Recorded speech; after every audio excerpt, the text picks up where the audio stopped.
Assalamualaikum warahmatullahi wabarakatuh. Perkenalkan, nama saya Riza Aryani, yang terakhir 113. Nah, di sini saya akan menjelaskan materi tentang persepsi dan pengambilan keputusan. Nah, tugas presentasi video ini adalah sebagai bentuk untuk memenuhi tugas mata kuliah perilaku organisasi. Selanjutnya yaitu pengertian dari persepsi. Persepsi adalah sebuah proses individu mengorganisasikan dan menginterpretasikan kesan sensoris untuk memberikan pengertian pada lingkungannya.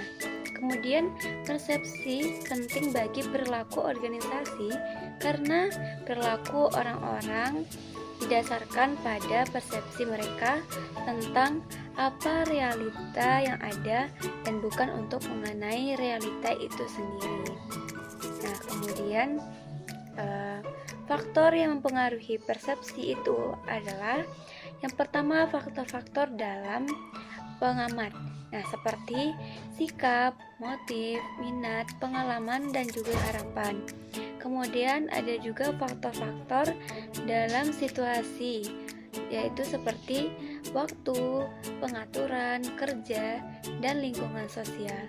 Kemudian ada juga faktor-faktor dalam target, seperti hal baru, gerakan, kemudian suara, ukuran, latar belakang, kedekatan, dan juga keamanan.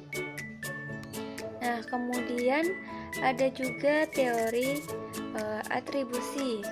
Nah, yaitu seperti penentuan apakah perilaku individu itu disebabkan oleh penyebab eksternal ataupun internal dan tergantung pada yaitu 3 faktor. Yang pertama adanya kekhususan, yaitu apakah seseorang individu itu memperlihatkan perilaku yang berlainan dalam situasi yang berlainan pula. Kemudian yang kedua ada konsensus, yaitu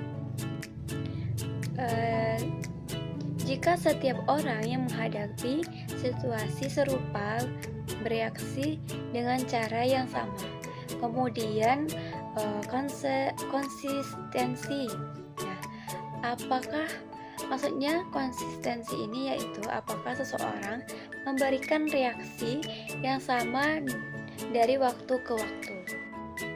Nah, kemudian ada juga tentang kesalahan dalam penilaian.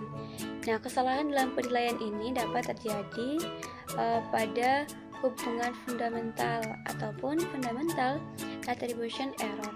Nah, kemudian yang kedua ada kecenderungan untuk merendahkan faktor-faktor pengaruh dari eksternal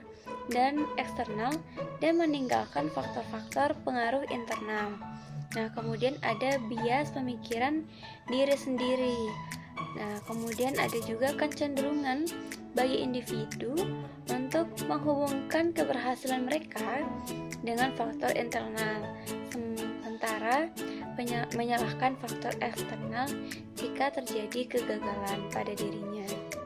Nah, kemudian selanjutnya yaitu adanya persepsi dan pengambilan keputusan. Nah, yang pertama yaitu ada rational decision making.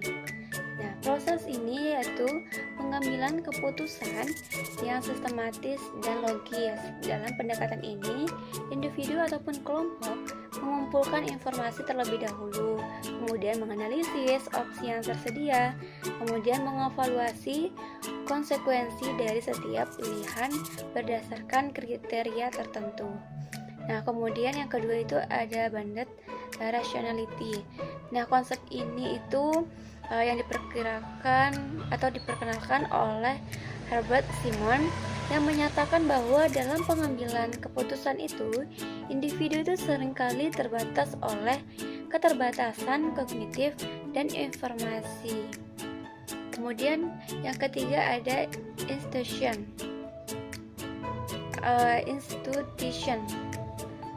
yaitu proses pengambilan keputusan yang berdasarkan pada perasaan atau naluri daripada analisis rasional yang mendalam.